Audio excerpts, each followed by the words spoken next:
Am I on? I know I'm loud, but am I? Oh, there we go. Okay.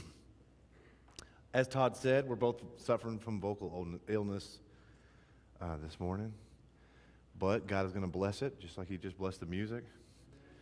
I'm excited to talk to you guys about this because I'm preaching to myself, and I think that if you're not preaching to yourself, you shouldn't be preaching, kind of thing. And I'm also excited because what it does, this sermon this morning is going to paint a picture of who we are through the lens of Christ versus who we should be, which is always terrible to do because you start to find out just how bad you are at what you think you're good at. But I'm excited about it, like I said, and this morning we didn't do an offering or anything. I'm not going to make anybody get up. Just as the service ends, if you got an offering, drop it in the plate.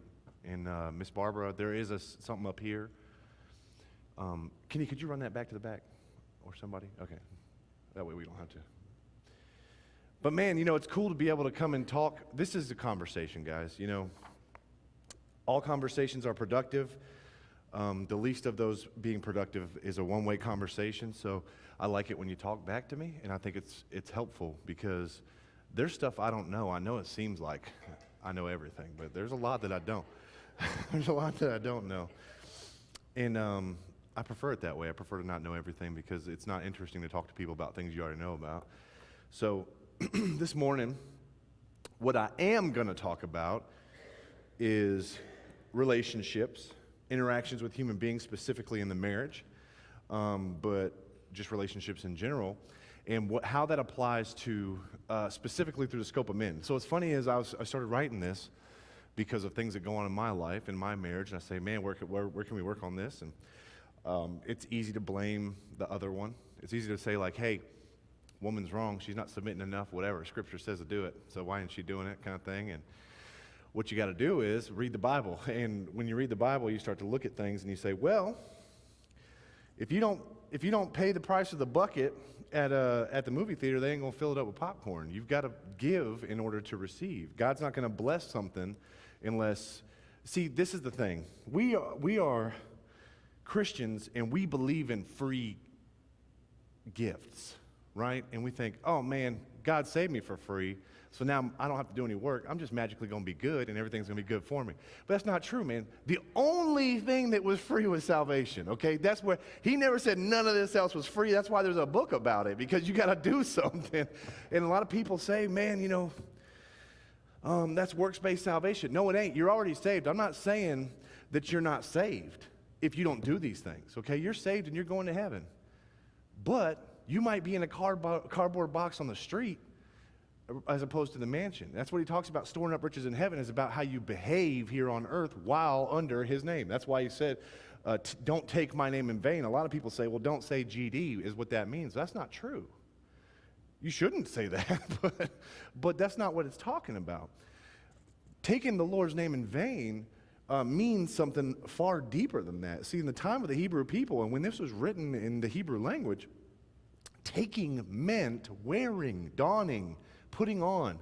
Don't say you're a representative of me in my kingdom and then behave in a way that is unbecoming to me. That is taking the Lord's name in vain. Now, if you use GD, that is going to be a bad representation of His house, but that's not specifically what it's talking about. So you're not off scot-free if you don't use that term. That's just a limited explanation for it. What that really means is don't say, hey, I'm a Christian, and then open a sex ring. Don't, hey, I'm a Christian, but punch somebody who makes you upset. You don't, hey, I'm a Christian, and then expect everybody to behave toward you like you're a Christian, but you don't have to act any kind of different way to them. So that's what taking the Lord's name truly means. When you take it, you don't take it in vain. Now, another thing is, in vain means like not caring. It means like for no reason. So here's the other half of that. Don't take my name for no reason. Don't put on that you are a representative of my kingdom without a reason. What's your reason? What are you doing? Also, I just talked about works-based salvation. But if you are taking the Lord's name without a reason, I can argue unequivocally that you are not saved Because your reason for following the Lord and taking his name should be that you love him and want to be a part of his kingdom and his family. And in love, you will behave a certain way. All that sounds unrelated to marriage, but we ended on love. So what I'm talking about here is expressly laid out in Ephesians 5:25 through 33. And we read that 100 times in our lives. We've read, husbands, be good to your wives. Wives, listen to your husbands. Husbands, you need to be like Jesus was with the church. You need to love that way. You need to behave that way. But I don't think we've ever actually broken that down and said, what does that mean? We just say, oh, Jesus was cool to the church, so I'll be cool to my wife and everything will work out the way it's supposed to. That's not true, Jack. You got to look at things the way that they are written. So what does it say in Ephesians 5:25? Well, open your Bibles with me, or open your tablets or electronic devices, whatever you're using in 2023. In Ephesians chapter 5, I'm going to read the New King James Version because I like the way it says it. I tried the King James, I keep stumbling over myself, so I came up a few generations and was like, okay, this is still poetic enough, but gets the point across. So, Ephesians 25 through 33. Husbands, love your wives just as also Christ loved the church and gave himself for her, that he might sanctify and cleanse her with the washing of water by the word, that he might present to himself a glorious church, not having spot or wrinkle or any such thing, but that she should be holy and without blemish. So husbands ought to love their own wives as they love their own bodies. He who loves his wife loves himself. Say that one more time. He who loves his wife loves himself. For no one had hated his own flesh, but nourishes and cherishes it, just as the Lord does the church. For we are members of his body, of his flesh, and of his bones. And in 31, this is a quote. For this reason, a man shall leave his father and mother and be joined to his wife, and the two shall be one flesh. This is the greatest mystery, but I speak concerning Christ and the church. Nevertheless, let each one of you in particular so love his own wife as himself, and let the wife see that she respects her husband. So this is the big thing. Paul was using, it's funny, because when we read it in English language, we say, oh, Paul's using the church to be an example for how we should behave as husbands and wives. That's what it looks like to us. But that's not really what it was. Paul knows that he's surrounded by married people, and he says, I'm going to use marriage so that you can understand how the church is supposed to work. You see what I'm saying? So when we read this, we oftentimes like to apply it to our relationships with our wives, but the truth is Paul was just using it as an I guess, allegory? Is that what it's called? Allegory? Simile? Metaphor? Something like that. One of them things where you compare something to another thing. He was using marriage to show the relationship between Christ and the church, that we are the bride and he is the groom. He's going to take care of us. He's going to usher us into heaven. And he wants us to be spotless before him when we get there, because you don't want a bride with a dirty dress on. Sorry, guys, this cord is really going to irritate me. I don't know how to fix it. But anyways, so the main theme here was Jesus was the husband. Jesus was the man in the relationship. The church was the bride, the female in the relationship. I say that very, very truly. Now, why did I want to preach about this? In the beginning, it was so I could stick it to Jennifer, be like, this is how you're supposed to act. She's not even here this morning. She's watching all the kids at home, and they had a party yesterday. They were partying it up at Adeline's birthday, and, that was a great time. So everybody's exhausted and sleeping, and that's fine. However, my original purpose was, I think I was being too emotional and personal with it. I try to and God says, okay, you want to do that? Well, let's evaluate what you're doing. So that's what I wanted to look at, because I think that when I talk to other husbands, they all say the same thing I'm saying. Why isn't my wife blah, blah, blah, blah, blah, blah, blah? Nobody ever stops in that conversation because we're men and we don't think about it. Women, when y'all talk to each other, you're like, well, have you tried being sweet to him? Maybe rubbing his feet or something? Women are like that. But men are like, yeah, man, she's jacked up, man. You gotta fix that. Put your belt on. Come on, man. So we never try to correct each other. So this morning, I'm gonna be the big man in the house and go feminine for a moment and see if we can do some corrective action plans to see if we can kind of behave in a way that I think is going to encourage our significant others, even our children, friends, everybody. If you behave this way toward everyone, it'll change kind of your relationships as a whole. So, be like Christ is what they say as a husband. So this is in relation to a wife and or family. I wrote down a bunch of stuff that Jesus did that I don't really do that good. I don't think anybody does. Maybe one or two specifically you do well, but as a whole list, I think it's impossible to fulfill, but we're supposed to do our best as a husband because it's commanded of us right here. Paul let us know, hey, do this. So the first one, Jesus taught.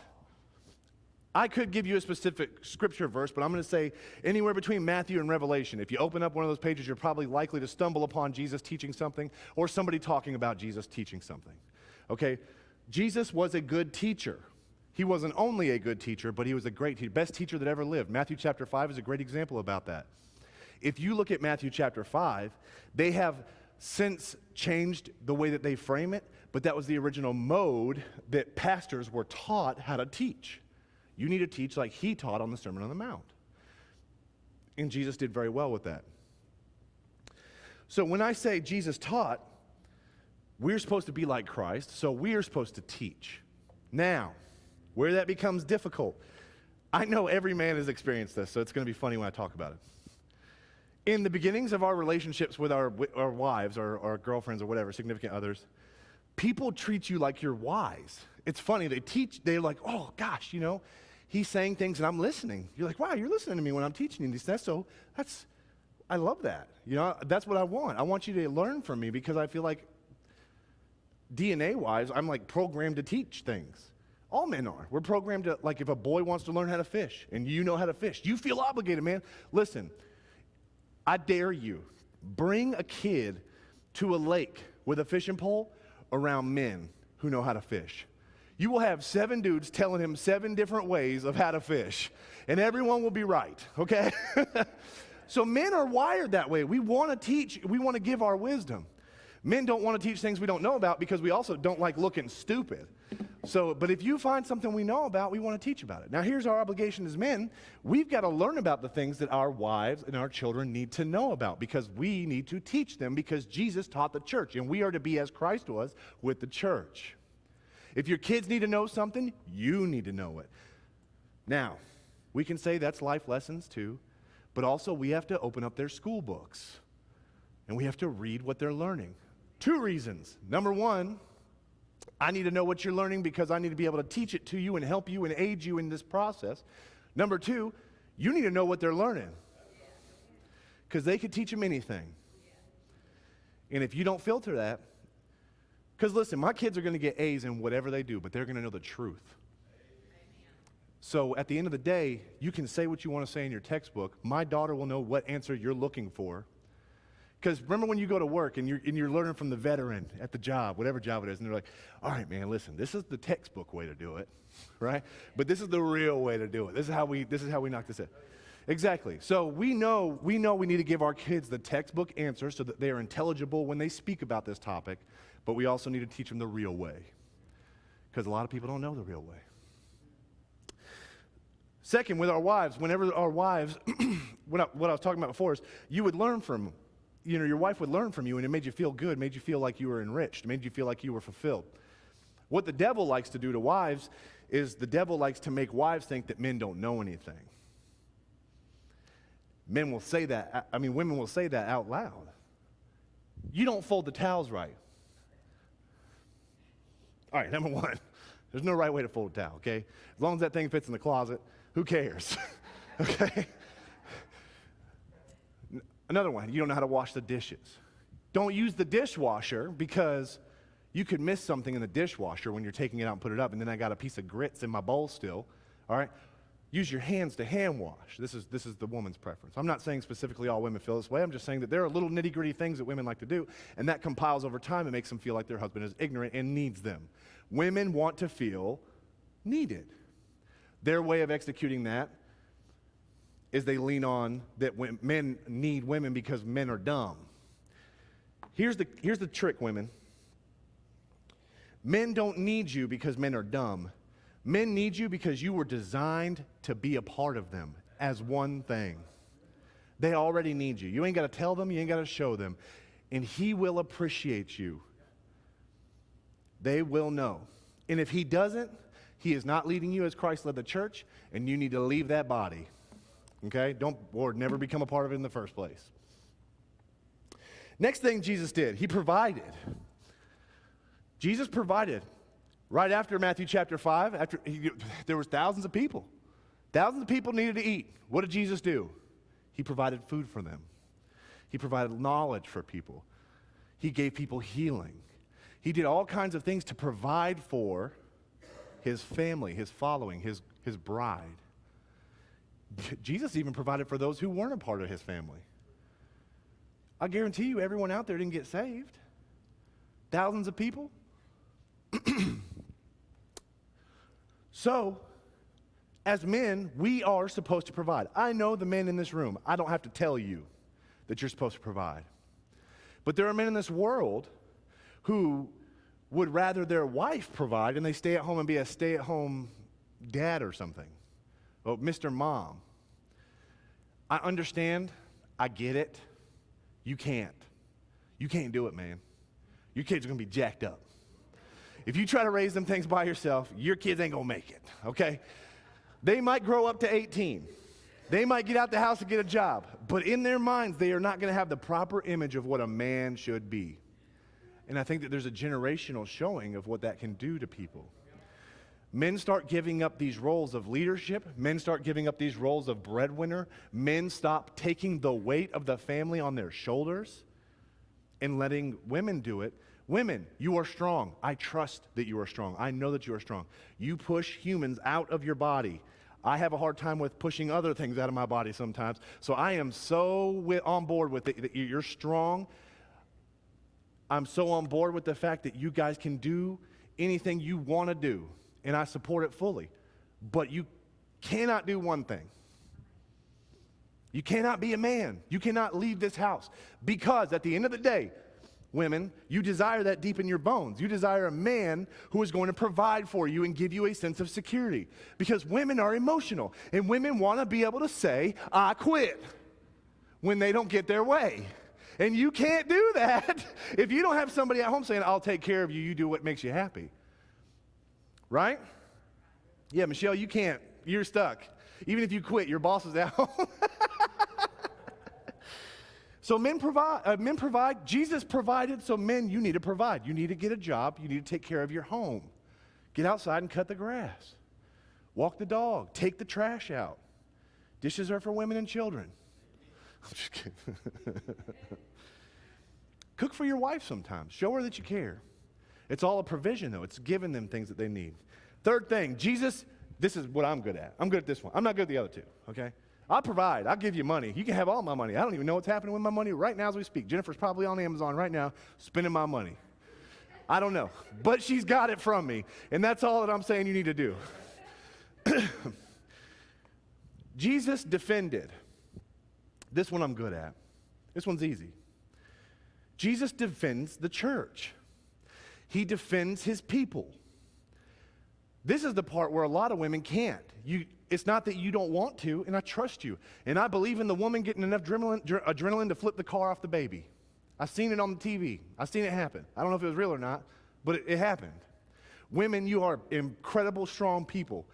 And outside the presence of a man, you do well protecting your children. However, you should never be in that situation.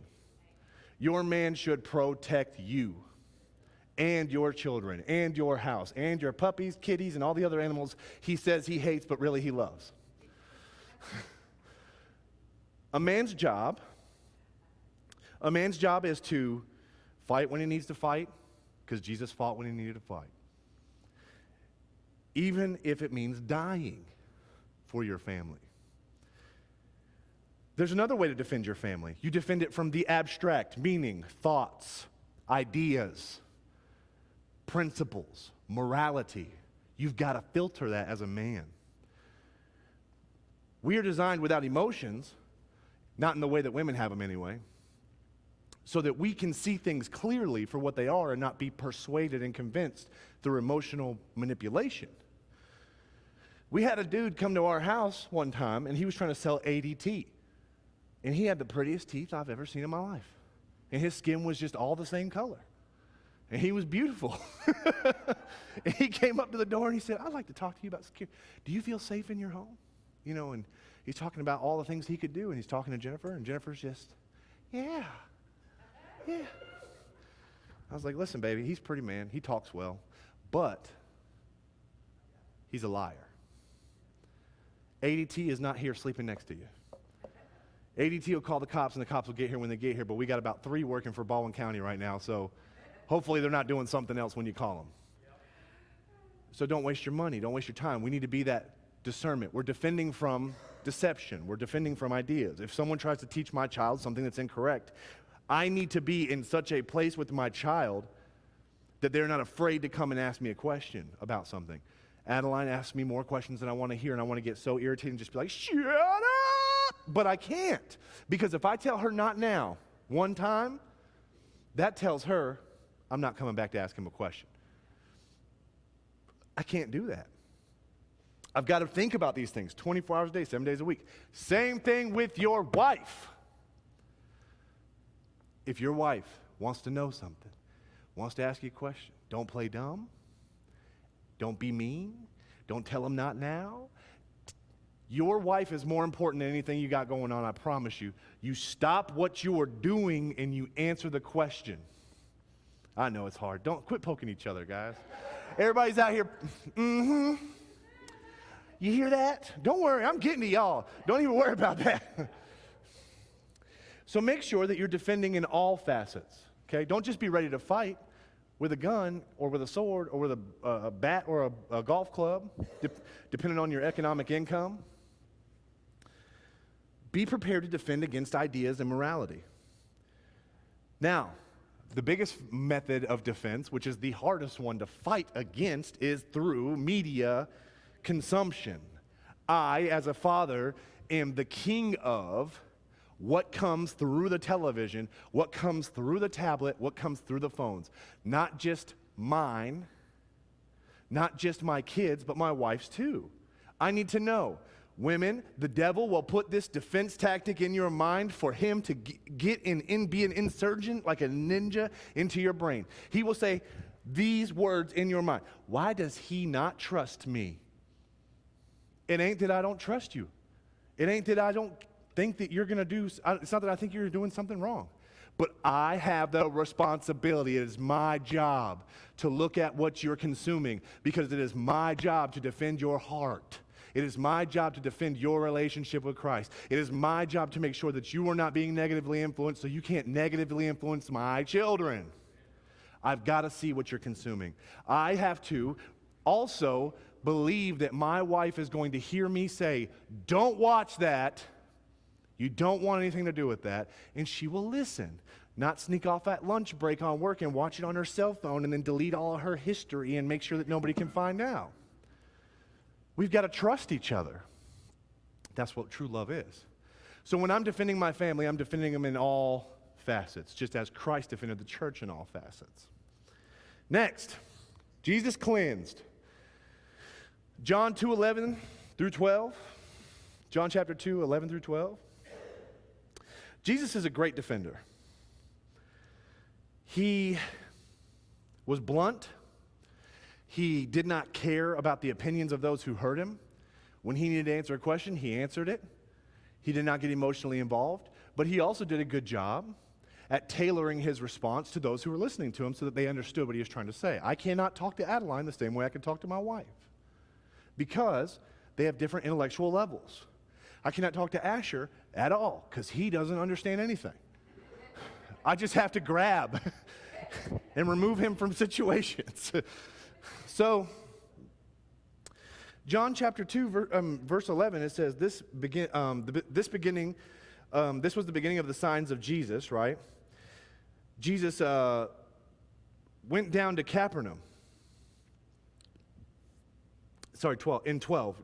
Jesus went down to Capernaum. Am I saying that right? Capernaum? Oh, Capernaum. That's why you keep the smart people in the back. Jesus went down to Capernaum, he, his mother, his brothers, and his disciples. And they did not stay there many days. So then it continues on in verse 13. It says, now the Passover of the Jews was at hand, and Jesus went up to Jerusalem.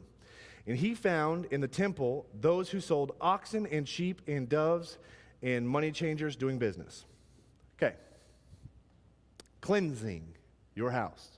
If there are things going on in your house that should not be happening in your house, it is your job to cleanse that house. Just as I said it was your job to defend it, this is kind of a subsection of that. The best way to defend is to purge, to remove the bad, take it out. And listen, wives, if your husband's not here, or if you know a man who's a husband and he's not doing these things, this is what you're listening for. Because accountability is everything. We've got to hold each other accountable. We're in this together, man. You can't just be mad at your husband because he's not doing it. You got to say, hey, listen, in love, you're messing up. Take a look at the verses. Look at how Jesus acted for the church. Now, Jesus said in 16, take these things away. Do not make my Father's house a house of merchandise. Don't sell things in my Father's house. What Jesus is saying by saying that is, do not use things that were not intended to be used that way. You're allowed to sell things, just not in here. Don't raise money in here. Don't manipulate people spiritually so that they will spend their money here. Any money that's going to be in here is going to be for God, not for your pockets. So, how can this apply to our homes? There are things that are authorized elsewhere. They're just not authorized here. For instance, I'm not going to say any names, but there were individuals who came over to my house who related to me in some way, shape, or form. And while they were there, they were consuming alcoholic beverages. And I do not want that in my house because I do not want that around my children because I understand some people can, I cannot. They have my genes, they have my daddy's genes. We can't. If I get 3, I got 30.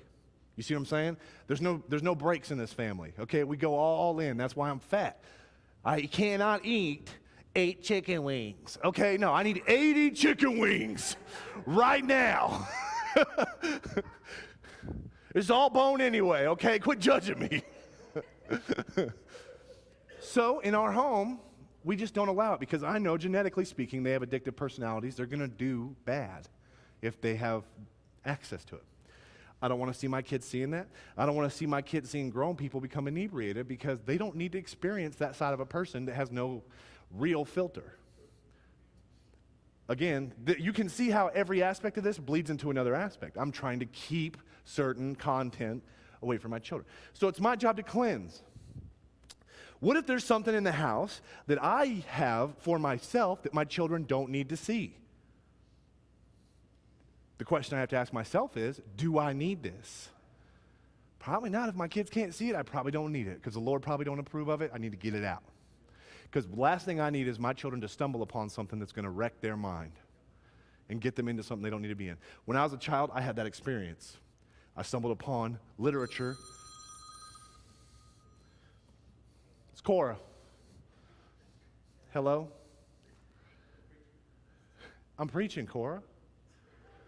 I'm preaching. You want to say hey to the church?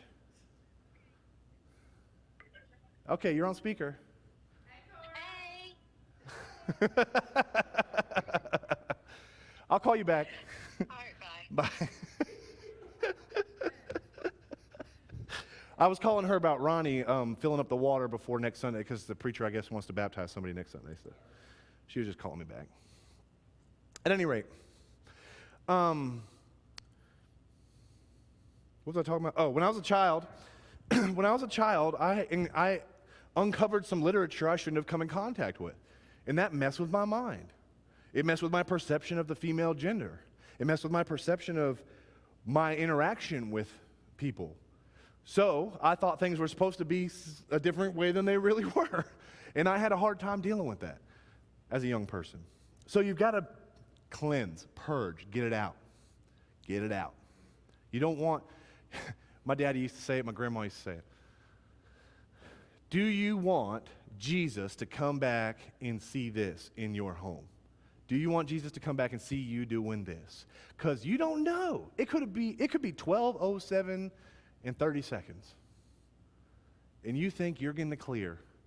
And you show up, and Jesus shows up on scene, and you're watching Step Brothers or something. You're not supposed to be watching, whatever movie, I don't know. Caddyshack, I don't know, for y'all's generation.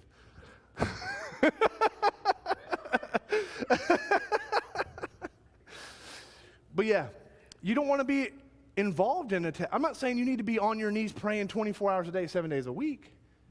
But if you're going to be doing something, make sure it's God approved. It's clean and allowed to be in your home, because that's how you want your kids to be. That's how you want your wife to be. Next, he was honest, brutally honest. In John 13:31 through 38, Jesus comes up. Let me get to John 13:31. John 13:31, Jesus comes up and he's talking about the new commandment. He said, now the Son of Man is glorified, and God is glorified in him. If God is glorified in him, God will also glorify him in himself, and glorify him immediately. Little children, I shall be with you a little while longer. You will seek me, and as I said to the Jews, where I am going, you cannot come. So now I say to you, a new commandment I give to you, that you love one another as you loved yourself, and that you also love one another. By this, all will know you are my disciples, if you have love for one another. He was honest. Jesus was honest.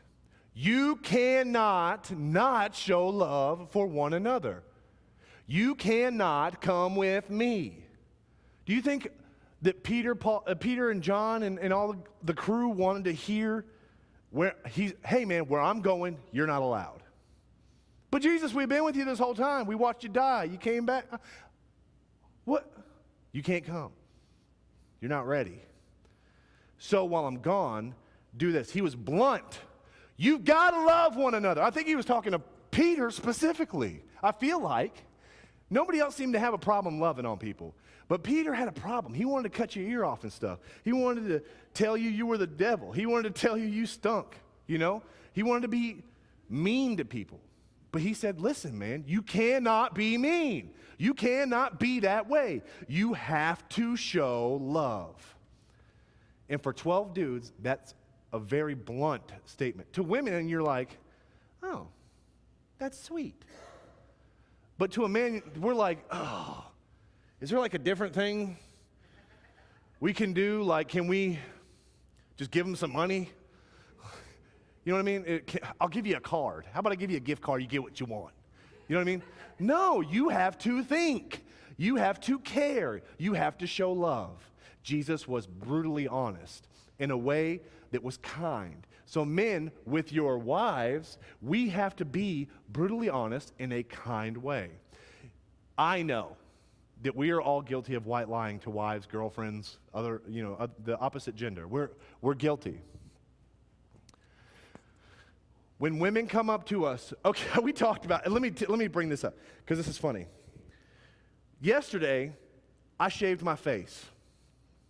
I look good, okay? Women don't agree with me.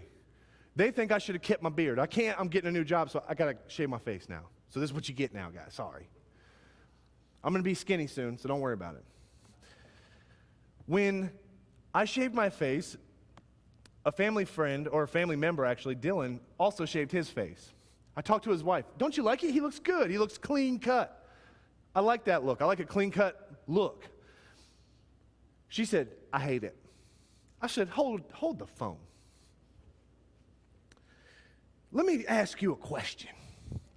What if you dyed your hair some color you thought was going to be pretty and you love it?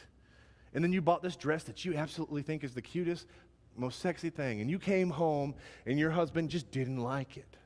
And he said, I hate it. That's quiet. Well, I want to know, women, what you would think. We aren't allowed to do that. No, we got to be like, oh, you look great. Oh, wow, what a great dress. Is that Ralph Lauren? Wow. Who did did your hair, the devil? You know what I mean?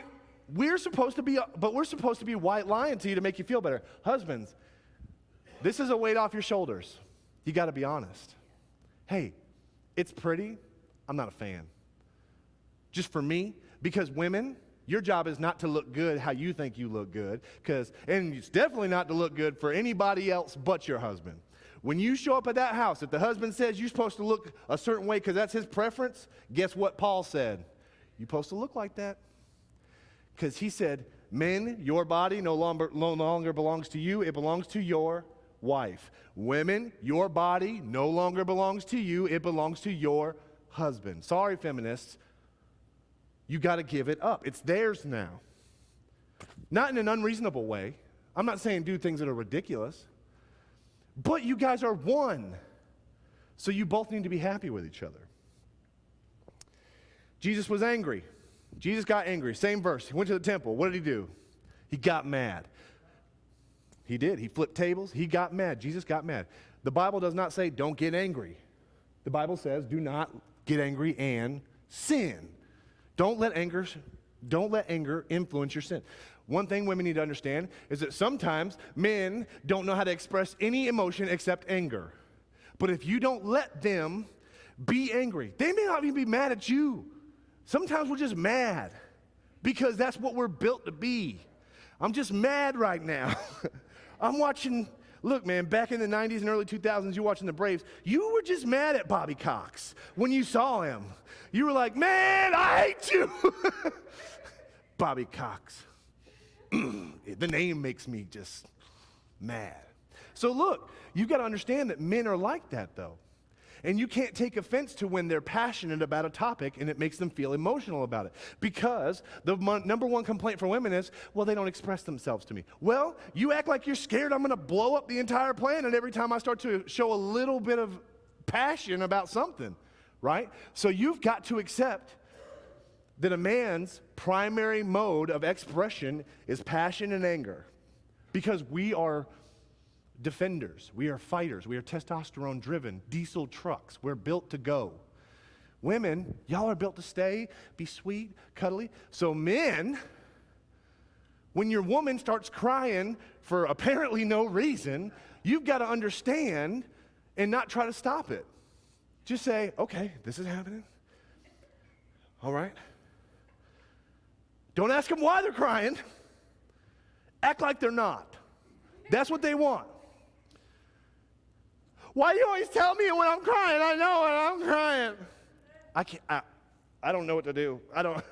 I'm teaching here. You've got to, when a woman starts crying, that means she's actually opened up the floodgates of her heart to you. Look, you could be talking about, buy flowers for your wife, let them die on the table. She's going to tell you to throw them out. She could do it herself. She's not going to. You know why? Because you gave them to her. Therefore, you need to throw them away because you are the one who provided that and you need to cleanse it. It's built into their brains. They don't even know this is built in. Okay? They're going to start crying if you're like, just throw it out yourself. You were just in the kitchen. Just throw it out. And they're like, ah! Because you have just through a subliminal message told them, I'm not going to cleanse for you. Do it. And if they start crying, just, I got it. I got it. Hold on. Let me get the flowers. I got it. Those are the times you can't get mad. Next, Jesus wept. Listen, sometimes with your wives, they're going to be sad about something real. Very rarely, but they're going to get sad about something real, something hard. And when something hard happens in the life of your wife, you need to be present. And Jesus felt when Lazarus died. He lost something. Lazarus wasn't his relative. Lazarus wasn't his closest buddy. He wasn't even one of the 12. He was some guy somebody knew, a friend. But Lazarus died. And Jesus felt for the people who were there so intensely. He cared so much that he wept. You've got to be so in tune with your church. You've got to be so in tune with your wife that when she feels loss, it crushes you. I'm not telling you that you're wrong if you can't. All I'm going to say is work on connecting on a deeper level. Because look, I suck at empathy, like feeling what somebody else is feeling. A lot of people think I'm super good at it. I pretend pretty good. I pretend real, like, oh, I'm so sorry. That's so hard. Let's pray. Let's just pray. Because if I start praying, then I'm out. All right, God, get in here. Get in here. Coach. But the truth is, I need to be connected that way with my wife. I need to feel pain when she feels pain. I need to be able to hold her and have her feel like I am a part of this life that she's living. 2 more things. Sacrifice. Jesus died for his church. Jesus gave everything for his church. He asked people to drop everything and walk with him. Are you willing to do that with your wife? Are you willing to walk up to your wife and ask these questions? Wives, check this question out. You're going to hate this question. Drop everything. Stop everything. And just come with me.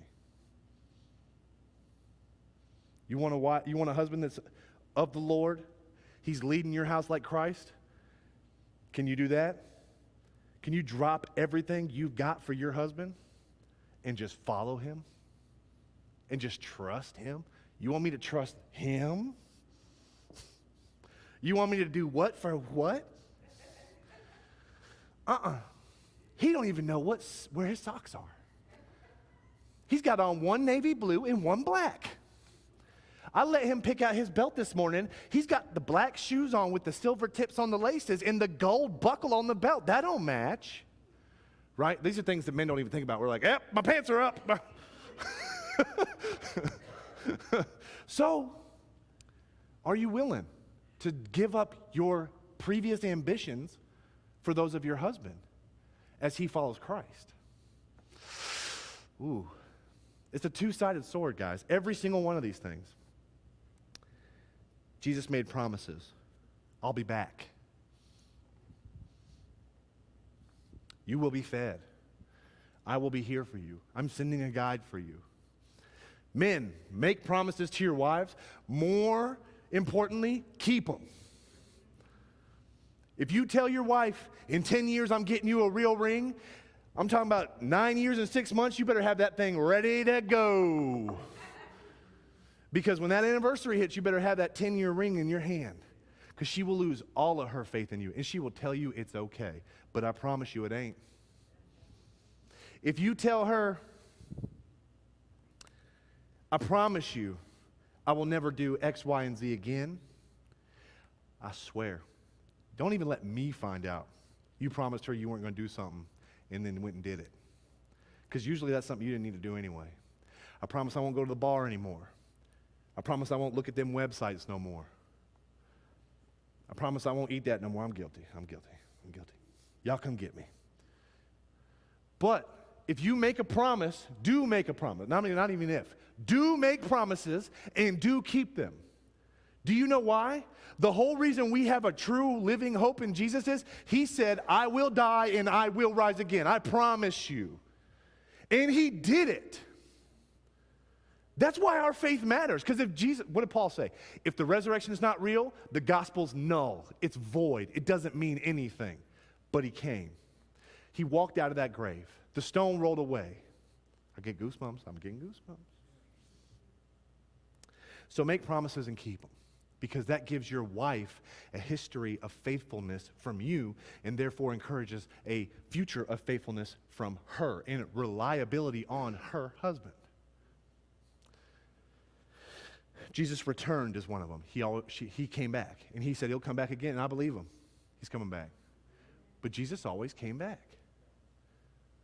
Husbands, go home. Go home. If it's getting late, put a pin in it. Go home. If you're in the middle of something and if you leave it now, it's going to collapse, guess what? That thing is about to collapse. Because you have got to return to your church. Jesus ain't going to leave you or forsake you. He's not going to say, this mansion's halfway done. Well, number one, Jesus would never halfway finish a mansion. There's a mansion. But let's say he's actually building one in heaven. But his schedule says it's time to come and do the second advent. When we get to heaven, there's probably going to be a halfway built mansion. You see what I'm saying? Jesus is not going to break a promise. He's going to come home. He's going to bring us home. He's going to come back to us, the church. And the last thing, and the hardest thing, Jesus prepared himself. I'm not going to read the verse because it's long, but Matthew chapter 4 talks about when Jesus went out into the desert and he fasted for 40 days, and then Jesus was tempted by the devil. Rocks were turned into bread. He was up on top of the temple. He's like, jump off and let angels catch you. You know, and all this stuff, right? He was tempted, but what was that? What was he doing? He was preparing. Jesus was preparing himself to be obedient to the Lord. He was about to go through trying times. And when you fast and stuff like that, what that does is it brings you in closer to God. Now you're becoming more reliant on him because you're not getting the things you're supposed to get. Funny story, my daughter was talking about how she was going to not eat sugar for a week. Daddy, I'm not going to eat sugar for a week. Okay. Why? She was like, I'm fasting. Okay, go for it. You going to do it with me? Probably not. No, I'm probably not going to do that. But you got it. I'm here to support you. I promise you if I eat sugar, I'll go hide. So, Adeline went to my wife, and my wife's been dieting, and she's doing a very good job. And if she was here, I'd give her a round of applause because she's doing such a good job. 45 pounds lost. It's an amazing job. She's lost all that weight. Well, Adeline goes to her and says, hey, Mommy, let's fast. We're not going to eat any sugar for a week. Jennifer's like, okay, I won't eat any sugar for a week. She's doing a good job anyway at that, but she's like, okay, we're not going to eat any sugar for a week. Adeline ate sugar about 27 times. And we just kept saying, hey, it was just a mistake. Let's go back. Okay, you didn't eat sugar. You ate sugar, so let's just. But she didn't know things were sugary. She thought popsicles weren't sugary. You know, a little frozen popsicle. We know that's just a frozen sugar sickle, but she don't know that. You know, she thinks it's fruit. You know. So, what's funny is when Adeline was talking to Jennifer about this, she said, "Hey, Mommy, do you want to do it with me?" She's like, "I really don't eat sugar anyway. I'm already doing it." And then Adeline said, "But are you praying when you would have been eating sugar?"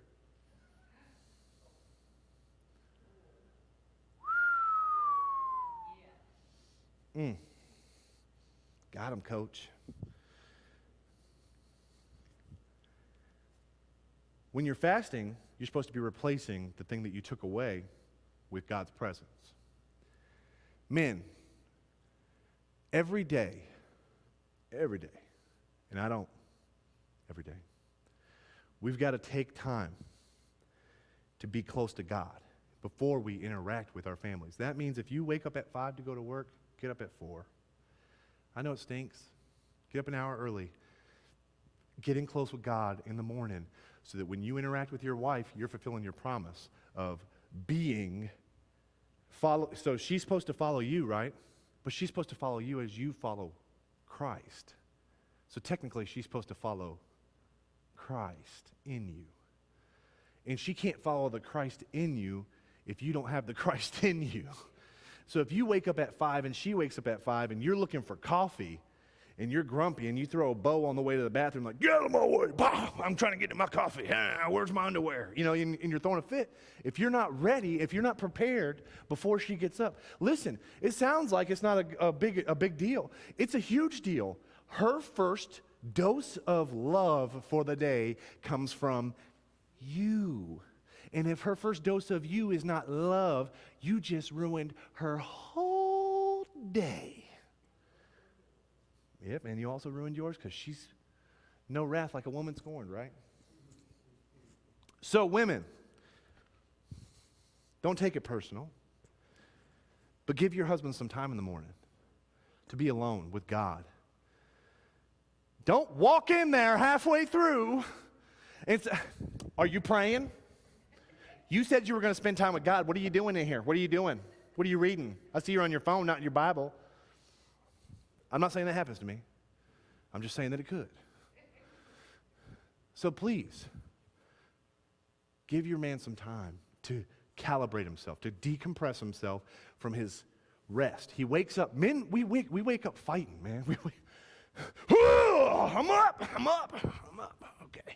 An alarm went off. It was loud, like it needed to fight. So when we wake up, we need that time to turn into lovers, because we have to turn into lovers. We're not just natural lovers like you guys are. So when we wake up, give us some time. Spend time in the Word. Now, that's not just for your marriage, that's for your children. That's not just for your children, that's for the people outside your house. That's for the people you work with. Every interaction you have throughout that entire day is going to be directly impacted by the time you spend with God in the morning. So take an hour, 45 minutes, 30 minutes, 10 minutes, 15 minutes, it doesn't matter what it is. Before you interact with any human beings at all, pray, read, pour yourself over them scriptures and pour them over you so that you can be the kind of person Christ is looking for you to be throughout that day. And I promise you, your relationships with your wives, your relationship with your children, and your relationships with the people outside your home will improve drastically. Cool? I'm not going to do an invitation. I know you're all saved, and I'm happy that you're all saved.